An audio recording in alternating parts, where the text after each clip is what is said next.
The Legend of the Bleeding Heart by Annie Fellows Johnston. In days of old, when all things in the wood had speech, there lived within its depths a lone flax spinner. She was a bent old creature, and ill to look upon, but all the tongues of all the forest leaves were ever kept a-wagging with the story of her kindly deeds. And even to this day they sometimes whisper low among themselves, because they fain would hold in mind so sweet a tale, the story of her kindness to the little orphan Olga. 'Twas no slight task the old flax spinner took upon herself the day she brought the helpless child to share the shelter of her thatch. The oak outside her door held up his arms in solemn protest. "Thou dost but waste thyself," he said. "Thy benefits will be forgot, thy labors unrequited, for youth is ever but another title for ingratitude." "Nay, friend," the old flax spinner said, "my little Olga will not be ungrateful and forgetful." All hedged about with loving care, the orphan grew to gracious maidenhood, and felt no lack of father, mother, brother, or sister. In every way the old flax spinner took their places, but many were the sacrifices that she made to keep her fed and warmly clad, and every time she went without herself, that Olga might receive a greater share, Wiseacre Oak looked down and frowned and shook his head.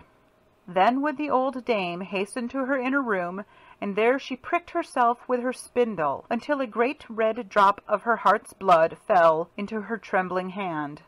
With witchery of words she blew upon it and rolled it in her palm, and muttering, turned and turned and turned it.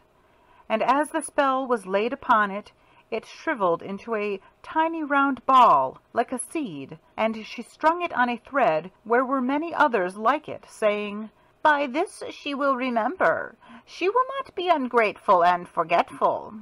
So years went by, and Olga grew in goodness and in beauty, and helped the old flax spinner in her tasks as blithely and as willingly as if she were indeed her daughter.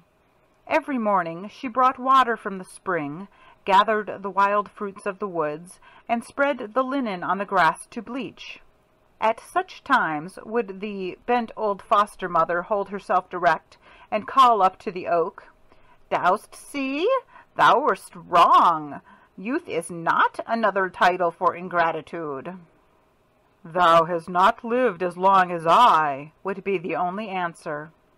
One day, as Olga was wandering by the spring, searching for watercresses, the young prince of the castle rode by on his prancing charger. A snow-white plume waved in his hat, and a shining silver bugle hung from his shoulder, for he had been following the chase. He was thirsty and tired, and asked for a drink, but there was no cup for which to dip the water from the spring.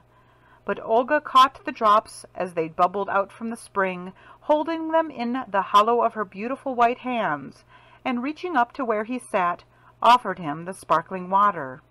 So gracefully was it done that the prince was charmed by her modest manner as well as her lovely face, and baring his head when he had slaked his thirst, he touched the white hands with his lips. Before he rode away, he asked her name and where she lived. The next day a courier in scarlet and gold stopped at the door of the cottage and invited Olga to the castle. Princesses and royal ladies from all over the realm were to be entertained there, 7 days and 7 nights. Every night a grand ball was to be given, and Olga was summoned to each of the balls. It was because of her pleasing manner and her great beauty that she had been bidden. The old flax spinner courtesied low to the courier, and promised that Olga should be at the castle without fail. "But, good dame," cried Olga, when the courier had gone, "prithee tell me why thou didst make such a promise, knowing full well this gown of tow is all I own. Wouldst me have stand before the prince in beggar's garb? Better to bide at home for aye than be put to shame before such guests." "Have done, my child," the old dame said. "Thou shalt wear a court robe of the finest. Years have I toiled to have it ready, but that is naught. I love thee as my own." Then, Once more the old flax spinner went into her inner room and pricked herself with her spindle till another great red drop of her heart's blood fell into her trembling hand. With witchery of words she blew upon it, and rolled it in her palm, and muttering turned and turned and turned it. And as the spell was laid upon it, it shriveled into a tiny round ball like a seed, and she strung it onto a thread where were many others like it. 70 times 7 was the number of beads on this strange rosary. When the night of the first ball rolled around, Olga combed her long golden hair and twined it with a wreath of snowy water lilies, and then she stood before the old dame in her dress of tow. To her wonderment and grief she saw there was no silken robe in waiting, only a string of beads to clasp around her white throat. Each bead in the necklace was like a little shriveled seed, and Olga's eyes filled with tears of disappointment. "Obey me, and all will be well," said the old woman. "When thou reachest the castle gate, clasp one bead in thy fingers and say, 'For love's sweet sake, in my hour of need, blossom and deck me, little seed.' Straightway right royally shalt thou be clad, but remember carefully the charm. Only to the magic words, 'For love's sweet sake,' will the necklace give up its treasures. If thou shouldst forget, then thou must be doomed always to wear thy gown of tow." So Olga sped on her moonlighted way through the forest until she came to the castle gate. There she paused, and grasping a bead of the strange necklace between her fingers, repeated the old dame's charm. "For love's sweet sake, in my hour of need, blossom and deck me, little seed." Immediately the bead burst with a little puff, as if a seed pod had snapped asunder. A faint perfume surrounded her, rare and subtle, as if it had been blown across from some flower of Eden. Olga looked down and found herself enveloped in a robe of such delicate texture that it seemed soft as a rose leaf, and as airy as pink clouds that sometimes float across the sunset. The water lilies in her hair had become a coronal of opals. When she entered the great ballroom, the prince of the castle started up from his throne in amazement. Never before had he seen such a vision of loveliness. "Surely," said he, "some rose of paradise hath found a soul and drifted earthward to blossom here." And all that night he had eyes for none but her. The next night Olga started again to the castle in her dress of tow, and at the gate she grasped the second bead in her fingers, repeating the charm. This time the pale yellow of the daffodils seemed to have woven itself into a cloth of gold for her adorning. It was like a shimmer of moonbeams, and her hair held the diamond flashings of 100 tiny stars. That night the prince paid her so many compliments and singled her out so often to bestow his favors that Olga's head was turned. She tossed it proudly, and quite scorned the thought of the humble cottage which had given her shelter so long. The next day, when she had returned to her gown of tow, and was no longer a haughty court lady, but only Olga, the flax spinner's maiden, she repined at her lot. Frowning, she carried the water from the spring. Frowning, she gathered the cresses and plucked the woodland fruit. And when she sat all day by the spring, refusing to spread the linen on the grass to bleach, she was discontented with the old life of toil, and pouted crossly because duties called her when she wanted to do nothing but sit idly dreaming of the gay court scenes in which she had taken a bright, brief part. The old flax spinner's fingers trembled as she spun, when she saw the frowns, for she had given of her heart's blood to buy happiness for this maiden she loved, and well she knew there can be no happiness where frowns abide. She felt that her years of sacrifice had been in vain, but when the oak wagged his head, she called back waveringly, "My little Olga will not be ungrateful and forgetful." That night outside the castle gate, Olga paused. She had forgotten the charm. The day's discontent had darkened her memory as storm clouds darken the sky. But she grasped her necklace imperiously. "Deck me at once," she cried in a haughty tone. "Clothe me more beautifully than mortal maid was ever clad before, so that I may find favor in the prince's sight and become the bride of the castle. I would that I were done for ever with the spindle and the distaff." But the moon went under a cloud, and the wind began to moan around the turrets. The black night hawks in the forest flapped their wings warningly, and the black bats flitted low around her head. "Obey me at once!" she cried angrily, stamping her foot and jerking at the necklace.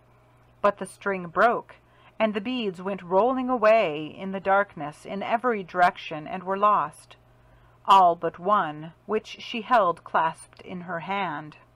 Then Olga wept at the castle gate, wept outside in the night and the darkness, in her peasant's garb of tow. But after a while, through her sobbing, stole the answering sob of the night wind.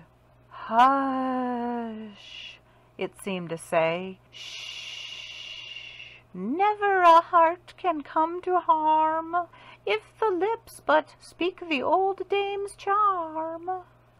The voice of the night wind sounded so much like the voice of the old flax spinner that Olga was startled and looked around wonderingly. Then suddenly she seemed to see the thatched cottage and the bent form of the lonely old woman at the wheel. All the years in which the good dame had befriended her seemed to rise up in a row, and out of each one called 1,000 kindnesses as with one voice. "How canst thou forget us, Olga? We were done for love's sweet sake, and that alone." Then was Olga sorry and ashamed that she had been so proud and forgetful, and she wept again.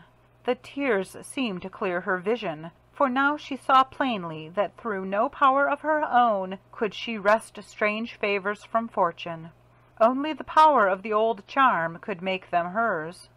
She remembered it then, and holding fast the one bead in her hand, she repeated humbly, "For love's sweet sake, in my hour of need, blossom and deck me, little seed."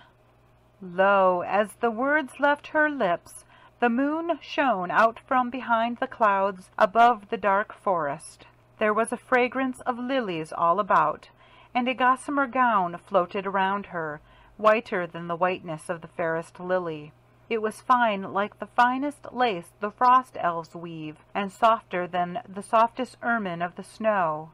On her long golden hair gleamed a coronet of pearls. So beautiful, so dazzling was she as she entered the castle door, that the prince came down to meet her, and kneeling, kissed her hand and claimed her as his bride. Then came the bishop in his mitre, and led her to the throne, and before them all the flax spinner's maiden was married to the prince, and became the Princess Olga. Then, until the 7 days and 7 nights were done, the revels lasted in the castle. And in the merriment the old flax spinner was again forgotten. Her kindness of the past, her loneliness in the present, had no part in the thoughts of the Princess Olga. All night the old oak, tapping on the thatch, called down, "Thou'rt forgotten, thou'rt forgotten."